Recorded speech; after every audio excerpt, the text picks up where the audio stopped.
Thanks for joining us this week on Real Estate Insiders. I'm Danny Poulos with the elite lending team at FEMB Mortgage. Joining us today is Lowell Levine. He's a real estate broker with Realty Associates in Palm Beach Gardens, but also he is the founder and CEO of the Stop Bullying Now Foundation. And that's what we're going to be talking about today, and some real important things for parents and their children. So Lowell, thanks for joining us today. And Thank you for having me. Take a minute, tell us how long you've been doing what you're doing. We started the foundation 2 years ago, and we received our 501c3 from the Internal Revenue Service in January of this year. So we have been in full operation since January. Well, fantastic. Let's get right into it. First of all, this is a conversation we've had before. I'd like you to explain to everybody exactly what bullying is. When is it not teasing and fun? Where's that line where something becomes bullying? Well, bullying becomes a serious problem when it creates harassment and abuse and discrimination, and also the person that's being bullied develops a lot of fear of going to school, fear of being with other children, fear of doing different activities, and doesn't have the enthusiasm to do things that they normally have done. So it puts them in a mental stage where they have suicidal feelings as well as the fear of going to school on a daily basis. So if you recognize those things are happening to a child, one thing that should pop into your mind is maybe bullying is going on. I mean, that's really the line when there's fear, intimidation, when they can't perform, they can't go to school, they can't do what they would normally do. That's when we should be aware that there may be a bullying situation. Well, what we do is we teach the parents what to look for with their child, because 20 million children a year are being bullied in this country. It's the worst epidemic among children of any disease, and only 4 million speak up to their parents or teachers or principals. So what we teach the parents in our education bullying awareness program is look for the red signs, because a child's brain is 90% developed by the time they go to kindergarten. So they develop a certain personality, a certain gait, and therefore they have certain eating habits, personality habits, friend habits, and television show habits. And when they see something change, like they become a little bit more abusive, they want to stay in their room more, they change their eating habits, they don't want to do after school activities, it's an immediate red sign that something is developing with that child that they're afraid to talk about, so the parents have to get heavily involved and find out what it is before it's too late. And you're talking about the victims of bullying, but there's really two sides. There's also a problem for the bully. They're both sort of victims, because there's problems for the person who's a bully too, that they may not be aware of why they do what they do. So tell us a little bit about the characteristics of the bully. Well, what we teach the parents, the grandparents, aunts and uncles, and now we have to talk to the nannies, because they do a lot of the interaction with the children because of the parents in their workplace. There are three basic reasons what creates a bully today, and it's been documented. Number one, the majority of the problem is the child has mental ill problems that is not being addressed by the school or the parents. And the school can't address it because of budget cuts, so they don't have the mental health counselors to help the child. And the parents are not recognizing it because they don't understand what bullying is all about, and they a lot of times are denial.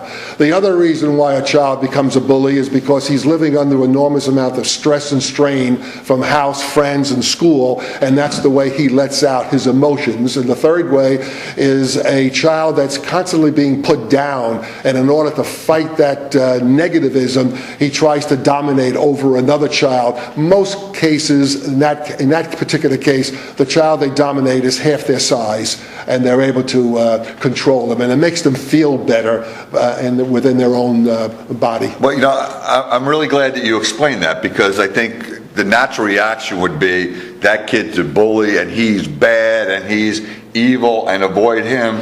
But you've explained to me that that's really the problem you have to address. If kids understood why they were being bullies, or the parents understood why they were being bullies, if you were able to address that, you wouldn't have the other victims. Well, that's true, because we had just a situation in Brevard County here in Florida where a child, 10 years old, was being badly bullied. He was talking about suicide. He spoke up to his parents, though, and he was fear going to school. And what I did was I contacted the school, and along with the parent, we were able to get a meeting between the parents and the two parents and the bully and the one being bullied, and they sat in the room and they talked it out, and they were able to address the problem, and they're getting the bully some help on why he conducts himself in that manner, which was not recognizable by his parents. Yeah, I mean, we talk about the child being bullied. Obviously, they're unhappy about this situation. But would you say that normally the bully is also sort of usually an unhappy child too? There's a reason they're acting out the way they are. Well, they are very unhappy because they're very unhappy with their home life. They're very unhappy with their ability to direct themselves with other children or with their schoolwork. But a lot of the problems is that they have some mental health issues that they must address. They're being abused at home, and this is the way they let out their feelings. So where most of this activity happens, obviously, is at school, where kids spend most of their time. So what are the schools doing or not doing that could help your situation? Well, the problem with the schools today is the principal, who is the leader of the school. When I speak to them, they claim that they don't have the finances to address the problem, because in this county they have eliminated all the mental health counselors because of budget cuts. I have met with the Safe Schools Department and the directors, and they're leaning on me to help them because they've been cut 50% from their budget. The second problem is the principals and the teachers really have no understanding about the bullying problem. And the few schools that let me come in to address it, they have an understanding when I'm finished with them. But a lot of the principals are in denial because they take their job in front of helping the child, because they're afraid that if one parent comes out and maybe 2, 3, 4 other parents will come out, his job or her job could be in jeopardy, and they don't want to have that problem. Okay, so where then does the foundation come into play with addressing the problem? Well, what happens is the foundation actually addresses the problem by educating the parent of how to handle the problem and what procedures to take in order to rectify the problem. So the parent calls the foundation? The parent calls the foundation, or the child calls the foundation, or sends me emails. We immediately contact the child and the parent, and if it's the parent, we tell them what to do and how to do it, and we tell them if it's not working to get to us immediately, because if they can't get any satisfaction from the school, then I have to get the elected officials in the local area involved, and that has been quite successful.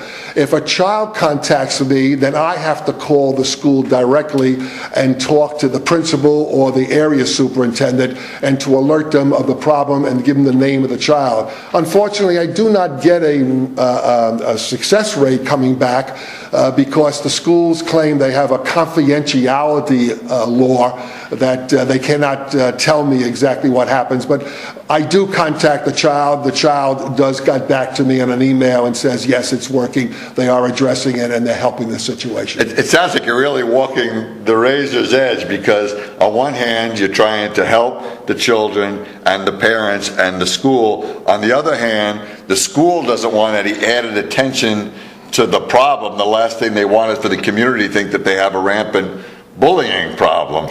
So it sounds like you need to try to balance the two so you can get your work done, but where the officials at the school aren't intimidated or scared that, geez, if this gets too much attention, they're going to think we have a real problem. Well, that's absolutely true, and I'll give you a couple of examples. I have been trying to get on the Palm Beach County Education Network, and they have been blocking me from coming on to be interviewed so I can explain to the parents on TV what to look for and how to handle a situation. I've also been blocked by coming into the school board workshop meetings to explain to the school board members and the audience that are in attendance what bullying is all about and how to handle the basic problem. So yes, the schools are a problem. We have a situation now with one school is being sued for $2.5 million. Another school that we recommended a lawyer to talk to the principal, which is in the process. So I'm having a situation where the schools are definitely blocking me. So the schools are being sued because someone's claiming they've been negligent in identifying the problem and dealing with it? Is that why the school is being sued? Schools are being sued because the schools were not aggressive enough to handle the problem. The child was hurt, and they had to pull the child out of the public school and put him into a private school, which cost more money to save the child from possible suicide. So they're suing the school because they were not aggressively handling the problem. I had a situation with Seminole Ridge High School in Loxahatchee. Principal John Hale called me on the phone. He's an assistant principal. He says, we have a bad bullying problem here. We need you to come in to address the administrators. But the principal blocked me from coming in because she didn't want me to break this thing into the open. She was afraid it would be publicized, and she was afraid of her job. I mean, and that's a shame, because obviously there's victims, as they say, on both sides, and it's really a matter of, because you're not allowed to come in and make everybody aware because they're scared of the attention that they're going to get. So a number of people would be calling you. Children could call you, parents could call you, schools that see they have a problem could call you, right? So tell everybody about how to reach the foundation, how to reach you, how, if they're interested in making donations to the foundation, they could also do that. Yes, it's very easy to reach me. I'm very reachable. My direct number is 561-374-0673, and my email is gbillboard@aol.com. We respond to phone calls and emails immediately.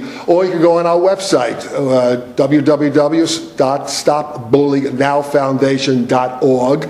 And if you want to donate, we have PayPal. And the money that we raise, most of it goes to mental health counselors that are professionals to help children address the bullying problem, because we handle both the bully and the one that's being bullied. And it has